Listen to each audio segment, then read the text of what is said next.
The truth is, I am Iron Man.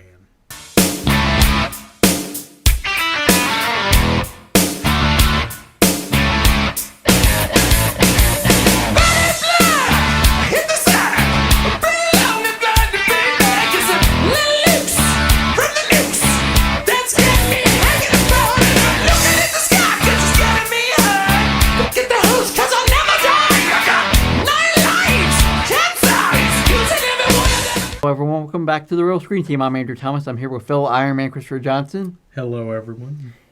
And we're continuing our road to Avengers Doomsday. Yes. With the movie that started it all. Yep. The film that surprised everyone. Yep. The film that would end up starting one of the most successful franchises in movie history. Yep. But before we go into the overview and synopsis, make sure to find us on Facebook, The Real Screen Team. Where else? You can also find us on Reddit, Instagram, TikTok, and Lemonade. And make sure to like, comment, share our videos, and definitely subscribe to this YouTube channel. Yep. As we are on the road to 500 subscribers. We're getting pretty close to 300. Once we reach 500, we can actually start getting monetization. And for everyone who has subscribed to us, thank you very much. We greatly appreciate it. Yeah. So let's get into the overview. Okay. Iron Man is a 2008 superhero film based on the Marvel Comics character of the same name. Produced by Marvel Studios and distributed by Paramount Pictures, it is the first film in the Marvel Cinematic Universe. The film was directed by Jon Favreau from a screenplay by the writing teams of Mark Fergus and Hawk Ostby and Art Markham and Matt Holloway. The film stars Robert Downey Jr. as Tony Stark / Iron Man, alongside Terrence Howard, Jeff Bridges, Gwyneth Paltrow, Leslie Bibb, and Sean Chu. Mm-hmm. The film was a critical and financial hit, grossing over $585 million on a $130 to $140 million budget. Critics praised Downey's performance as well as Favreau's direction, the visual effects, action sequences, and writing. The American Film Institute selected Iron Man as one of the 10 best films of 2008, and at the 81st Academy Awards, the film was nominated for Best Sound Editing and Best Visual Effects. In 2022, the Library of Congress selected the film for preservation in the National Film Registry for being culturally, historically, or aesthetically significant. The film would go on to have two sequels, Iron Man 2 in 2010 and Iron Man 3 in 2013. And synopsis. Billionaire industrialist and genius inventor Tony Stark is conducting weapons tests overseas, but terrorists kidnap him to force him to build a devastating weapon. Instead, he builds an armored suit and upends his captors. Returning to America, Stark refines the suit and uses it to combat crime and terrorism. This film. So fantastic. So fantastic. It earned its spot in the Library of Congress. And I didn't watch it until after it came out. I was just not into it. I was more interested in the Christian Bale Batman movies at that time. Because the Heath Ledger joke, the Dark Knight came out. I made time for both. Mm-hmm. I made time for both. And also I wasn't into Marvel much at that time. just missing the ball on everything. I remember Only when on this movie. I remember when this movie came out and I was excited. And then I saw it and I loved it. I mean, the last truly toys I got were Iron Man and Ironmonger. That's how much I loved this film. I wasn't even really playing with toys like that anymore. This film, just fantastic. But of course, get into the cast and start with the man who took in the tier list of from S to F, took a to B tier hero and put him into S tier. Robert Downey Jr. as Tony Stark / Iron Man. Clap harder.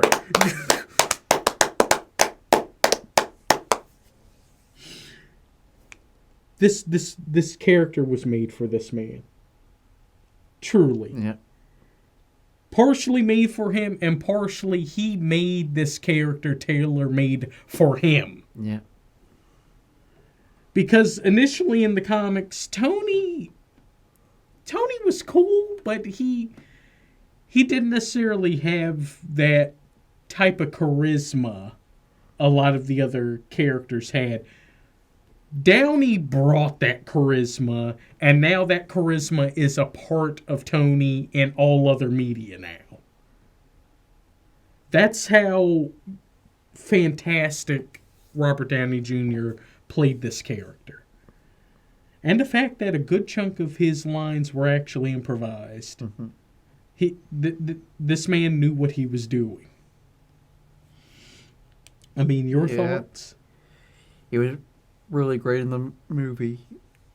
And in all the MCU, but especially this movie, you get to see his development, the beginning of his development from just a drunk partier, flirting with any woman with two legs.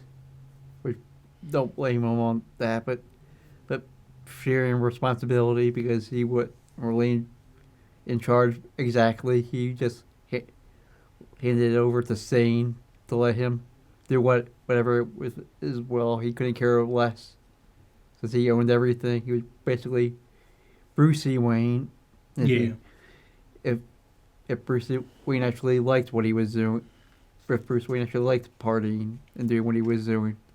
Yeah, that's the reason why we end up always seeing that debate between Batman and Iron Man. Yep.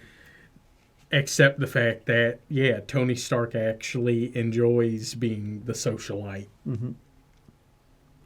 Although, what happens to him is worse than what happens to Oliver Queen. Yep. Ending up in hell. Yep. Getting captured. He was supposed to be killed, but ended up being a hostage. Well, hostage while also slowly dying. Yep. Because of his own explosion. Yep, and the shrapnel. Yep. Yep. Only some of it was able to be gotten out of his chest cavity. Yep. Others still there. That's when he worked the arc reactor in the cave, which became a whole MCU thing, and through the later comics. Yeah, which in my opinion is a much better idea than just the metallic plate on his chest. Mm-hmm. Yeah, the arc reactor was a better idea. And him spending time with another prisoner that he gets attached to also breaks him a bit. That he decides that the suit was just originally just designed for them to get out. Yeah. Until he decides, after getting out, maybe I do need to get out and help. Yep. First stop all weapons manufacturing. Yep. and start using Stark Industries in trying to help people. Yep. I do did like the classic suit that they made for him. Based on his original design from the first couple comics. Well, Yeah. Or the first couple of years. I mean, that they truly made that what it would be realistically. Yep. So he does have a bit of payback while he was at it, of escaping. Yeah. And then goes back and realizes that they were double dealing to terrorists. Yeah. Yeah, essentially giving weapons to both sides. Yep. So he decides to go make his own sort of weapon with the best version of the suit. Instead of that crappy yellow version in the comics. That was the second. Dang, you just gonna bury Mark II, Mark III? OG Mark II, Mark III? Yeah. Dang. Yeah, I prefer this version of the suit compared to the comic. I mean, yeah, don't get me wrong. I mean, Mark III, as they officially made it, just chef kiss. Yeah. Just. And that suit up scene's my favorite part of the movie. When he decides to get ready to go stop the terrorists, he decides to dress up. He decides to suit up, which is also sort of based on the animated show opening also. Or the second animated show opening of the 90s show. Now thinking back at it. Also, thank you for making the helmet, open like this. Yeah. Because I don't think that was initially a thing he was able to do in the comics until after the films. Just. But let's talk about his supporting cast. Okay. I guess in order of how I said it. Yeah. Okay.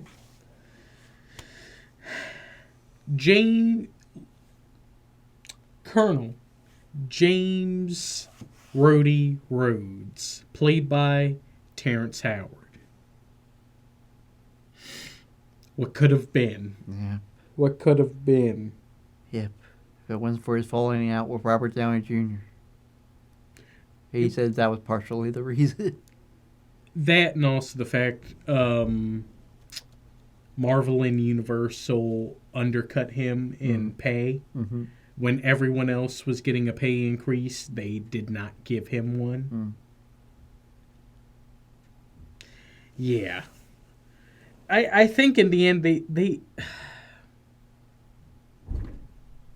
everyone kind of missed out on this one because see, I've seen Terrence Howard in a number of things that initially when he was chosen for this role, I was like, really? Really?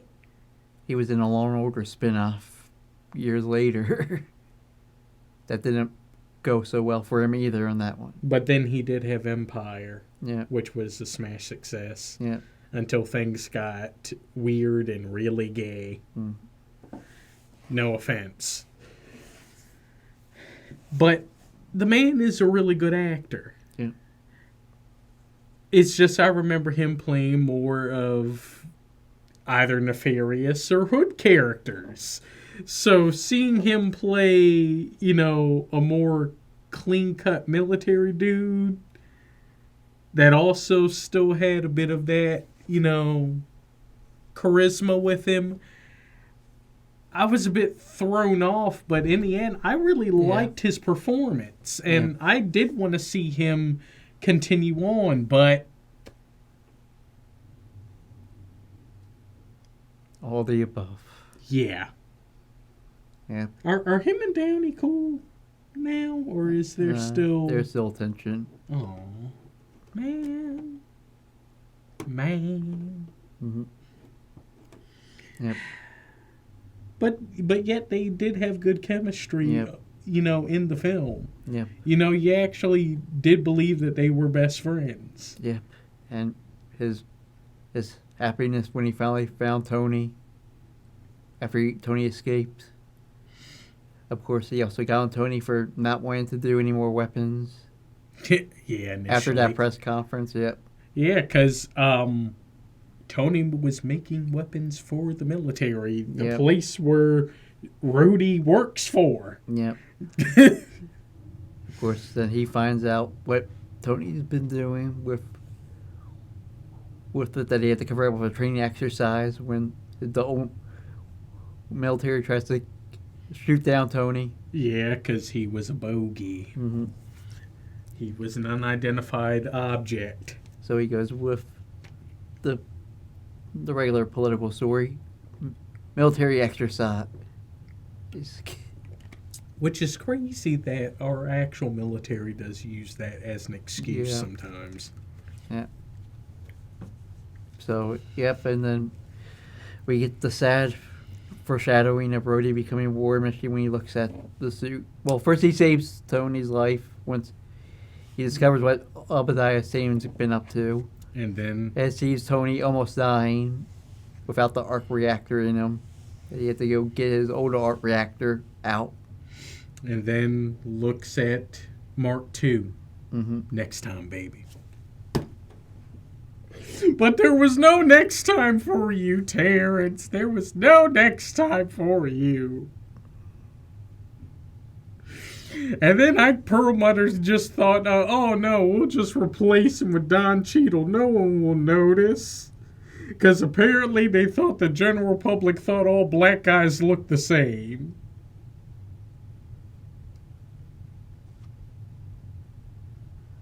There are so many bad things out of that whole idea.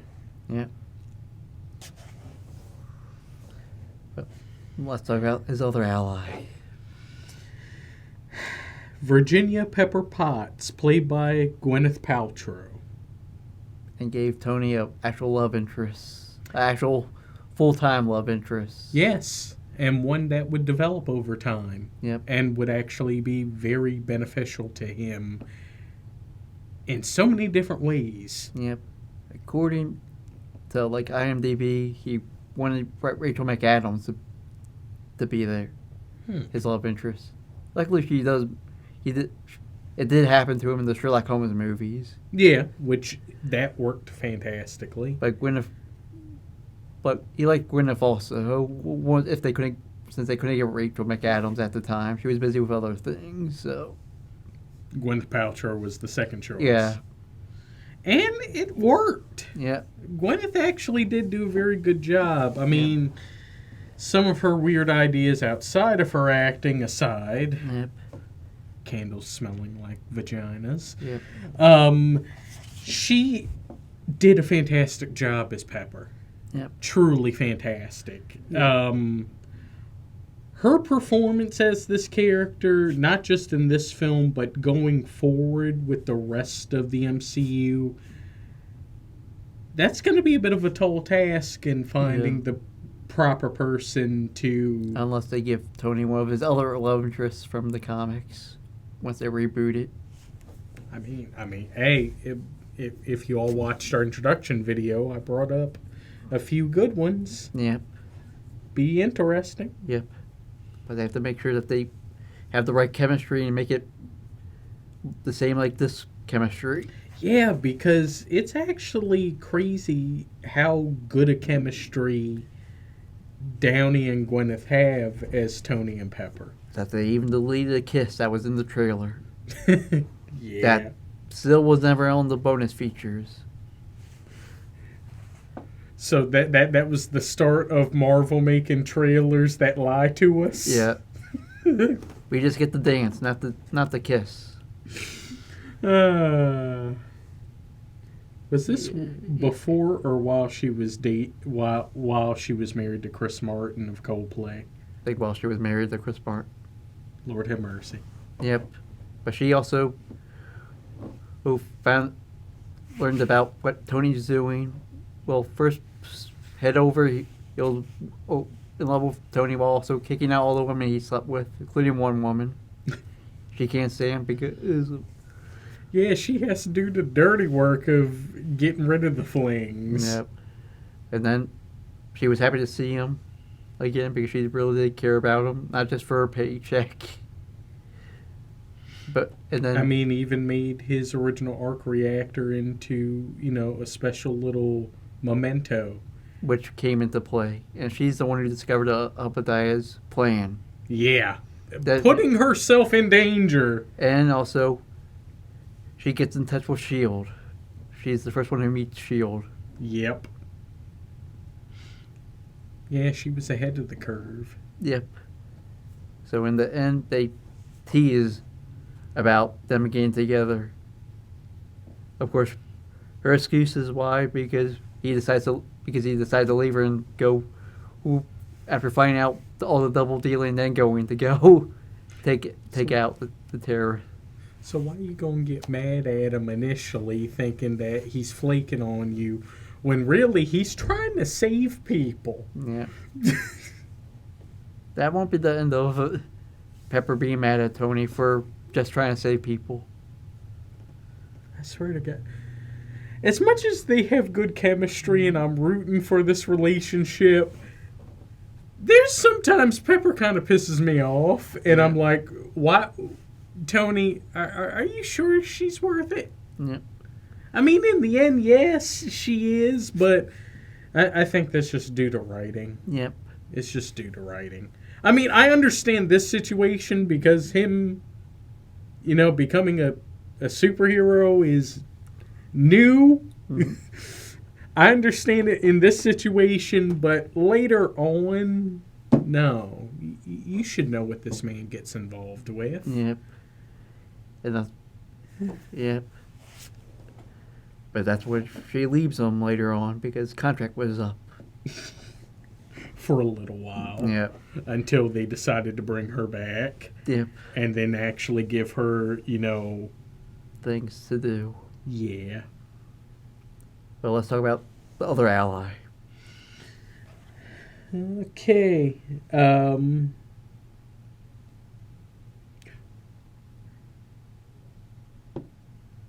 The best friend bodyguard or the AI? The best friend bodyguard.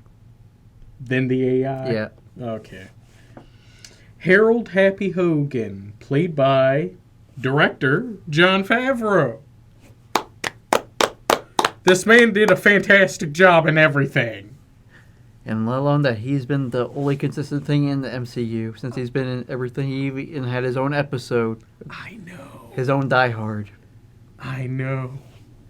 Who would have thought? Who would have thought? Despite his arguments with Marvel and not being a director anymore. Yeah. And not being a director anymore, he's still going with Disney and working and being in every project post Endgame. Trying to make sure Kevin Feige can get back on, get back on the straight and narrow. But he's there basically playing his other roles from other comedy films, Jon Favreau. Even getting letting Tony know which girls to hook up with and everything.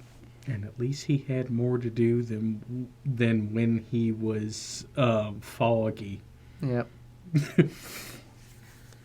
Yep. So but he gets more to do once the movies go on.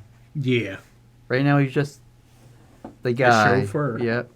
He's the chauffeur and bodyguard. Yep. But now let's get to Jarvis. Okay. Paul Bettany as the voice of Jarvis. Who would have thought? Who would have thought? Yep, and Paul Bettany thought it was just going to be just a minor thing, just do voiceover. But that would end up becoming one of the most important characters in the MCU. Yep. Of course, his wife before that played Betty Ross in the Hulk movie. It's crazy. Yep. So, yeah. But Bettany perfectly. He brought something really cool to the whole idea of Jarvis. Yeah. He was Plus, it's actually cool what they did with Jarvis because initially, in the comics, Jarvis was essentially Tony's Alfred. yeah, which he still kind of is in these movies. Still, Yeah, but at least in the Iron Man movies, but after Iron Man movies. yeah, but if Jarvis was essentially if Alfred was a very, very intelligent AI that can control anything electronic. Yep. Yep. So yeah, he does good. He gives them all about. I like his snarky attitude. Which that's one of the reasons why I think it works so well. Yeah. Yes, the person mainly helping the hero has to be sassy. Yep. But let's talk about his other potential love interests. Oh, right. Oh, Or he has other allies. Like, the one that gave his life. yep. Yep. Yansen, played by Sean Toub. Yep. That man was so nice. Yep. We get to know a lot of his backstory, being trapped. Where you think he's helping, he's working with them, but no, you find out he's a prisoner. Yeah. I mean, he initially helped in getting some of the shrapnel out of Tony's chest. Yep. And essentially was, his helpful assistant in helping him make the armor. Yep. And Tony tried to find some kind of excuse to make them not kill him. Yeah. I need an assistant. Mm-hmm. A helpful assistant. Yeah. Then we kind of get a call forward with Iron Man 3 once Yansen mentions That he meeting him. met him. Yep. In 1999. Yep. At that big conference of science and tech in Switzerland. Yep. Which we'll get back to that once we get to Iron Man 3. Yeah. Though it's And of course, he makes a sacrifice when Tony tries to get enough power to get the suit to work. Yeah. So Yansen sacrifices himself in making a diversion and try to take out a few of the terrorists. Yep. Of course, he does. Of course, he inspires Tony to do better by saying, "You should make right while you can." But in a weird way, Yansen, I think Yansen knew he didn't have much time left. Yeah, since his family was already killed by terrorists. And he wanted to be with them. Yep. So he thought immediately, make the diversion. If I don't make it, I can be with them. Then let's talk about a S.H.I.E.L.D. member. Huh. Phil Coulson, played by Clark Gregg. Another constant in the MCU. Even in alternate universes, he's still there. Yeah, even though is Agents of S.H.I.E.L.D. canon anymore? Or I know it still sort of is. How they. But now the Inhumans aren't really a thing, and they made all... Miss Marvel a mutant rather than an Inhuman. It's complicated. I swear. But Clark Gregg did fantastic. I knew him playing Julia Louis-Dreyfus' ex-husband in New Adventures of Christine. There's another show I remember him from. Yep. There's another show I remember him from. But that's mainly the main show I can remember when I saw that face. So yeah. So just yeah, I think Coulson was a new character. I don't think he was canon yet. Yeah, I think he was originally just made for the films Yeah. and then was introduced into the comics. Yeah. Another example of how that happens. Yep.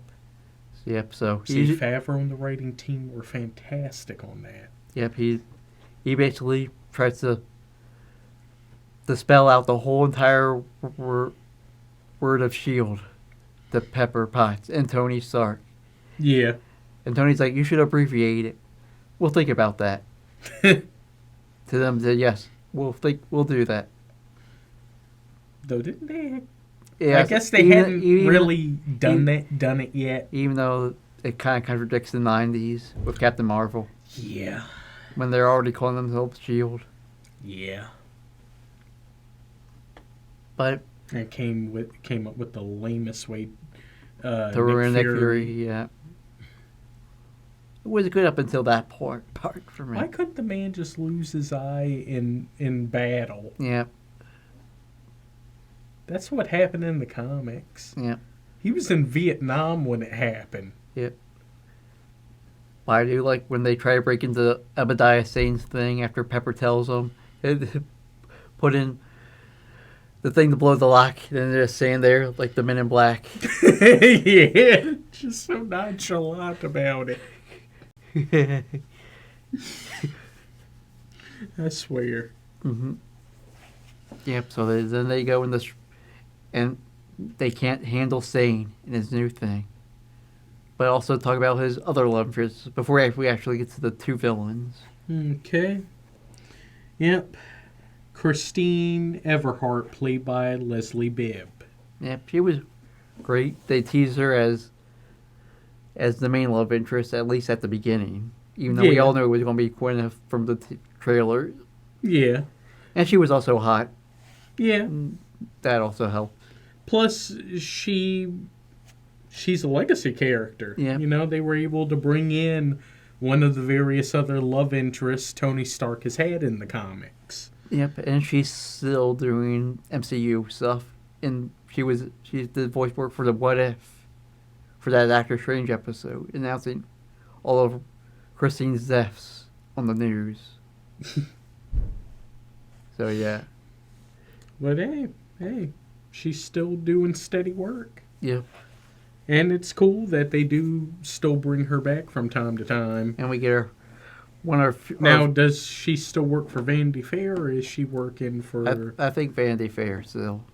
Oh, no, so not the Daily Bugle or anything else? Not until the possible retcon.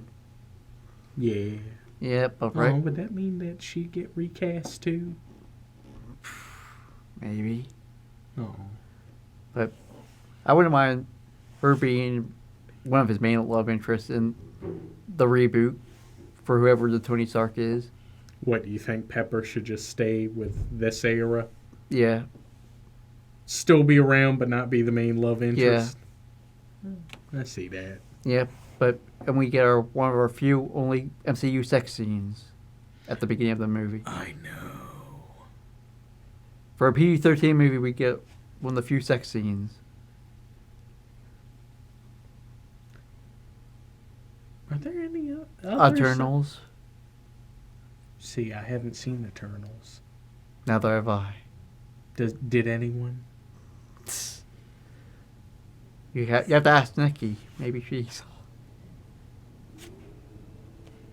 Yeah, but yeah, that was one of our. And the almost one in The Incredible Hulk. Yeah. The almost one before Bruce was like, "Oh yeah, if this goes any further, I'm gonna turn into Hulk." Yeah.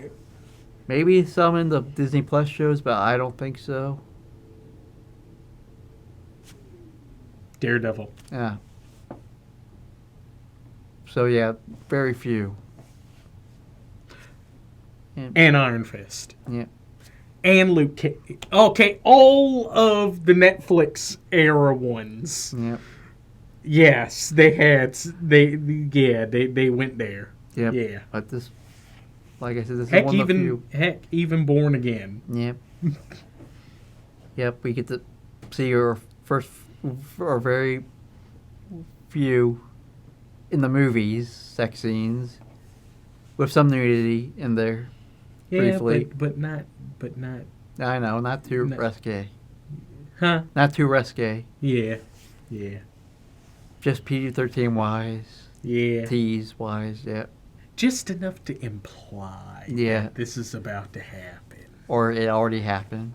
Or it did happen, yeah. Yeah, post. Yeah. Yeah, but she did fine. She also let Tony know about the double dealing when she thought he was so involved and called him out on it. Yeah, and while at the same time doing it in kind of a salty way of, you just used me and then had me taken out like trash. Mm-hmm. The audacity. Yeah, well, she was also mean to Pepper, so she kind of deserved it from the Pepper point of view. Yeah. I mean, you know who this man is. Yeah. You know what his reputation is, yet you still did it. And, of course, she also talks to him at the press conference. Yeah, where she's still a bit salty. Yeah. Until she discovers he's Iron Man. And then she's like, oh. But that's into the Maybe next he's movie. not as much of an asshole as I thought he was. Yep. But that's not until the next movie. I mean, Tony still kind of is, but he's a helpful one. He's a likable asshole. Well, let's talk about... Actually coined by Robert Downey Jr. Yeah. Let's talk about the villains now. Okay. The guys that kidnap him or the one that was evil all along? Let's start with the guys that kidnapped him. Okay. Raza, the leader of the Ten Rings, played by... my apologies. Played by Farhan Tahir. I knew him from the Star Trek movie. The first one? The Abrams Star Trek Yeah, movie. that's what I mean. Yeah. The Yeah. Playing the captain. To Chris Hemsworth's Crow. That was him? Yeah. Who gets killed once he gets to the ship. Huh. By I'd forgotten all about Nero, that. yeah. I had forgotten all about that. Yep. Once Nero knows that he's in the wrong time, that he just kills the captain. That weird time where he got killed by another Hulk. Yep. Well, your first officer with Thor. I did not realize that was him. This man is a good actor. Yep. You know? Even though he didn't say much. He was mainly just aura forming. Yeah, he was just there in the background. Looking serious and aura forming. And until being the red herring as the main villain of this movie. Yeah, and potentially being involved with the Mandarin, even though that doesn't seem to be the case. Not in this trilogy. Hopefully the MCU reboot will fix that. Yeah, but now the Mandarin is Shang-Chi's dad. For now. I'm going to say for now because of the reboot. I mean, I'm holding out hope too, but you never know. Yeah. Yeah, but he sadly gets his own comeuppance from... Well, first he was just set up to kill Tony Stark. Until he realized that was Tony Stark and decided to hold him as hostage for staying. Yeah, while at the same time having him build a very powerful weapon for him, the Jericho. Which doesn't go so well. No, it does not. With his original suit beating the crap out of him and all his men. Yep, and horribly disfigured him too. Which makes it even worse when Satan meets up with them with the old Iron Man suit that they find. I swear. But it was cool Tom Morello was one of his henchmen. Yeah. Yeah. One of the best guitarists to ever pick up a guitar and make it sound like a DJ turntable. Rage Against the Machine's Tom Morello was a part of the Ten Rings. Wow, wow, wow, wow. Wow, wow, wow, wow. Yep. So they. Yeah, the way Stain betrayed him, that was so dirty. Yep. Oh. Yep. And kills all his men outside. Oh Lord, a version of Tom Morello died. Mm-hmm. But Though, did Stain just keep that on to slowly kill him, or did Stain shoot him? I think he shot him. As he was slowly dying. Yeah. Lord have mercy. But let's talk about the evil villain all along, the evil friend. Yep. Obadiah Stane, played by Jeff Bridges. See, I knew this man was able to play evil. If you've seen him in some films, and as well as playing one of the coolest and nicest guys ever in other films. But dear God, him as Obadiah Stane. Nefarious. Yep. First you think he's just a good guy. Yeah. Take care of Tony. Yeah, because he took over Stark Industries until Tony was of age to run it, but then it turns out, he still wanted to run it and thought Tony wasn't suitable enough. Mm-hmm. In the first MCU bald-headed villain. Yes, this has been a recurring thing that, half of the villains in unless you count the Daredevil movie. I'm talking about the MCU. Yeah. That, yes, half of the villains are bald. This one, Ant-Man. Of course, the Daredevil show. Red Skull in the first Captain America. Mm-hmm. But he had hair in the disguise, so. Well, his real face was a freaking Red Skull. Yeah. He had no hair. That Thanos. Yes. Thus proof you have never met a happy bald guy. Except for maybe Luke Cage. And even then, he's not necessarily happy all the time. But yes, Jeff Bridges did do a good job. And when you find out that, oh my God, this man is evil, he's terrifying without having to really do too much once you realize he's the villain all along. And I think that's just based off of all the things where I've seen him play a villain that, oh no, you have no idea what you're dealing with. This is the man who buried Sandra Bullock alive and almost buried Kiefer Sutherland. Don't do this. Mm-hmm. And he gets mad at his evil henchman that he's working with him. Tony made this in a cave. With a box of scraps. Mm-hmm. Just yelling at Ralphie. Yep. Once we get to the cameos, yep. Yeah, of course he finds a way to make the suit work by sealing Tony's art reactor right on him by doing the same paralyzing machine. Yeah. After Pepper found out. And just ripped the arc reactor right out of his chest. Yep. That's just evil. Yep. That's just evil.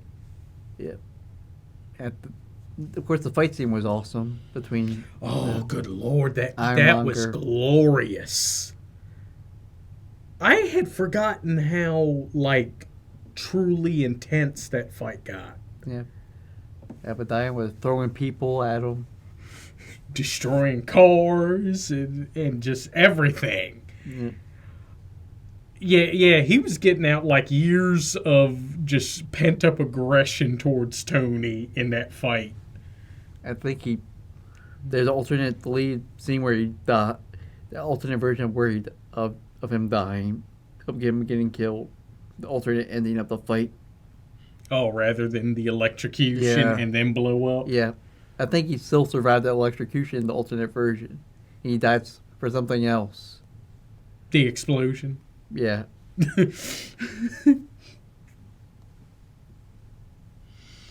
Yeah, he got a double death. Yep. They made sure he was dead.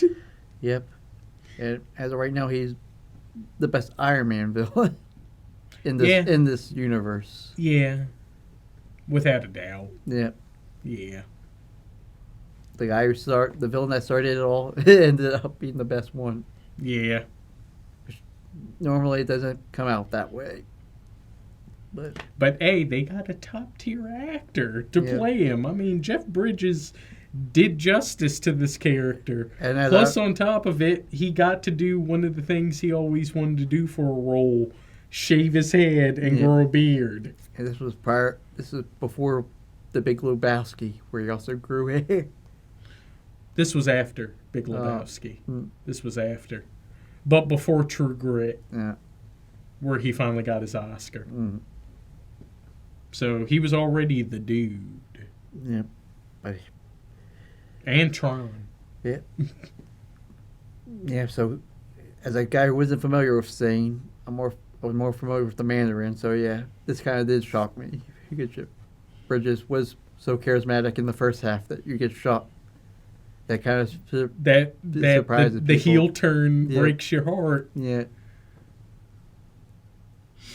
Yeah, you thought the Ten Rings were going to be the main villains, but nope. Mm-hmm. Swerve. But let's get into the good.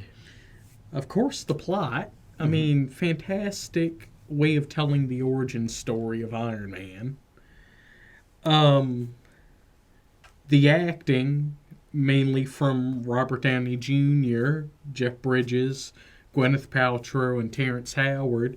I mean, this film was Robert Downey Jr.'s comeback.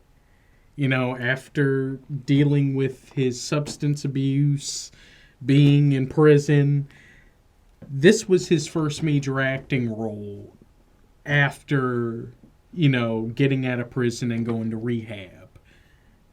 This set everything in motion of this man having the best run as an actor can have, leading to his Academy Award. I mean, since this, has Downey truly been in a bad film? Yeah. Which one? Doolittle.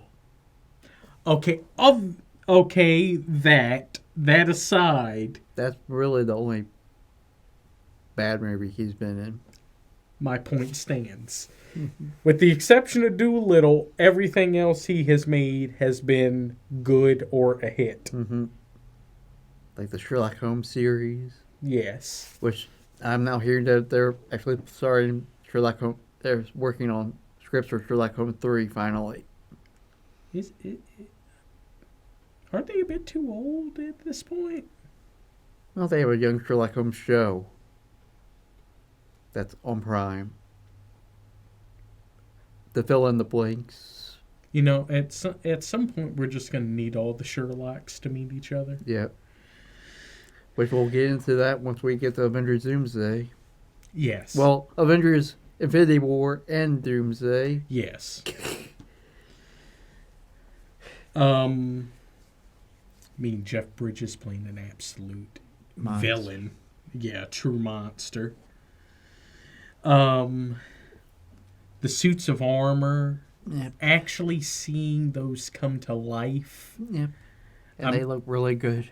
And so nice and sleek. And when CGI it's still in its infancy, sort of. Well, it was starting to get its bearings. Yeah. Truly. Yep, especially with the one that was used for the rest of the movie. Yeah, and there's actually a true physical version of it, so, you know, just using the CGI to make it move. Mm-hmm.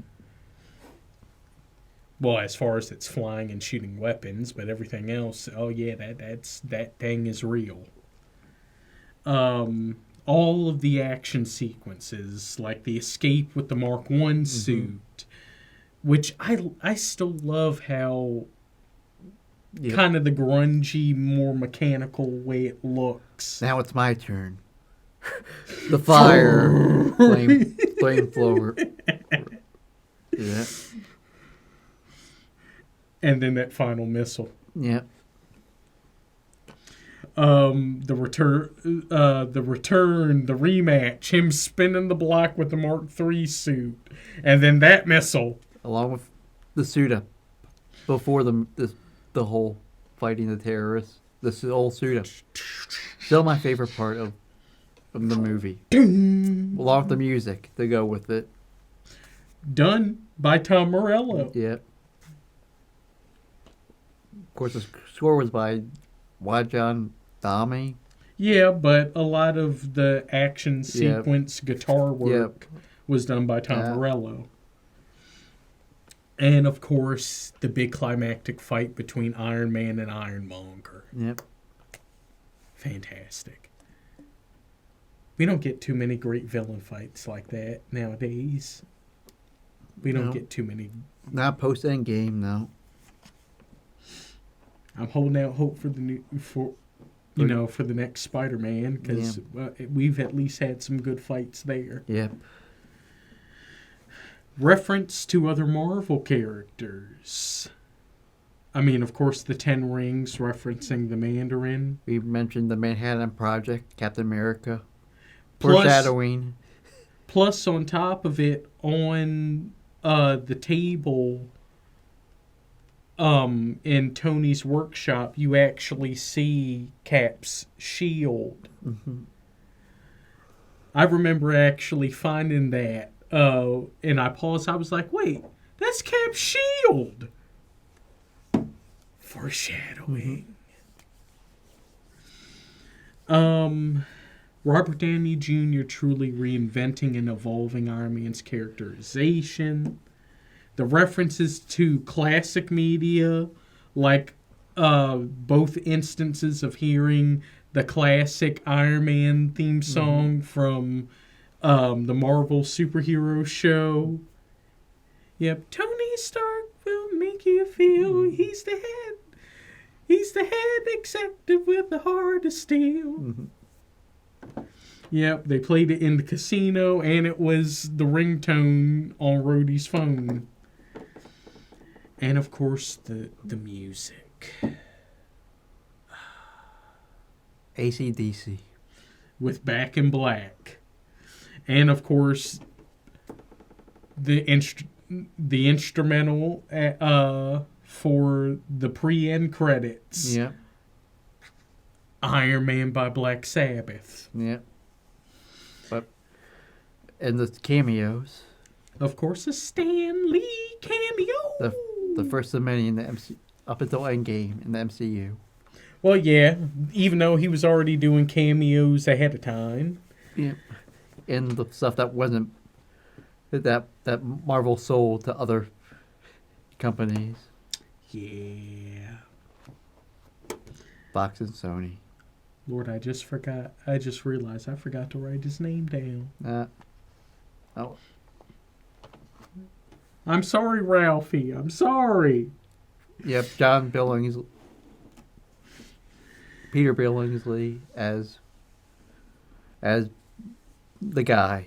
Yeah, one of the men working for Stark Industries that was trying to recreate the arc reactor and the Ironmonger suit for Stain, and he's the one that got yelled at. And which Ralphie will take it out on Spider-Man and Spider-Man Far From Home. Yeah.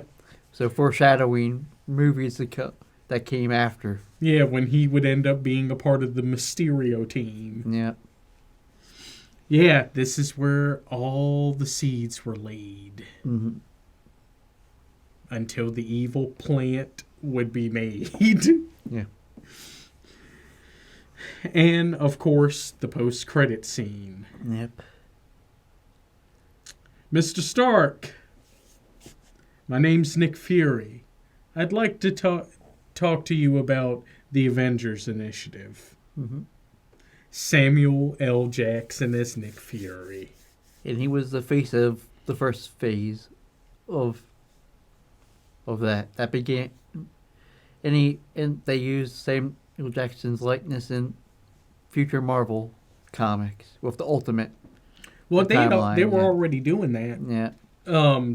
And they based it off of Sam. Yeah. So they had to get him to play the role. Yeah. And it was fantastic. And that's where they all follow it now. Yeah.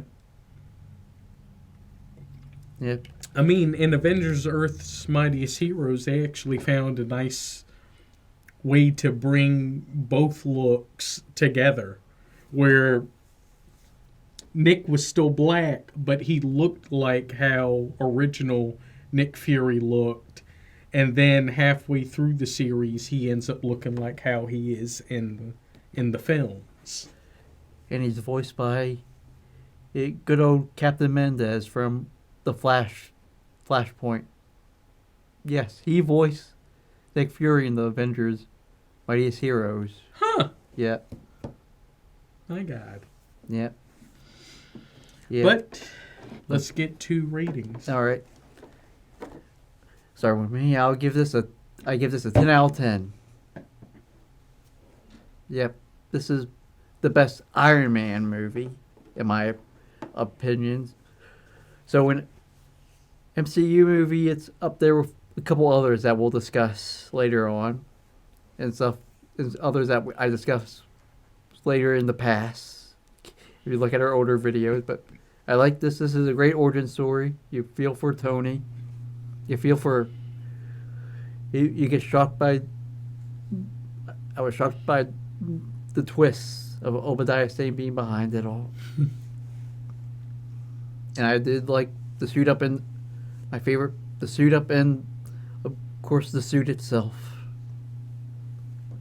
Well, for me, I have to agree with you. 10 out of 10. This film is fantastic. The film just alone is just great. It also set up so many things that would end up becoming one of the most successful media franchises ever. This film brought Marvel back.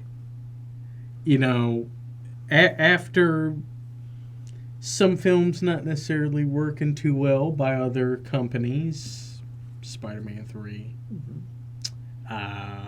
X-Men Last Stand for Fox. even though we don't hate those films, but they are the lesser of their previous ones. This film truly brought Marvel back. And thanks to this film, we would end up getting Marvel Studios. We would end up getting the Avengers. We would end up getting so many different franchises out of this. Truly great film. Robert Downey Jr. getting his comeback, his second chance. He did not waste his shot. Just truly fantastic. But before we go, we're not done yet. We discuss the lesser. We start to discuss the infamous lesser of the sequels. Even though I don't hate that film. Nah, I know. Iron Man 2. But when we're all out. Well, okay. Well, thank you all for watching. Definitely come back and watch us again. Remember to like, comment, subscribe, share, and click the post notification bell so you're updated with all of our upcoming videos. Well, cut, print, that's a wrap.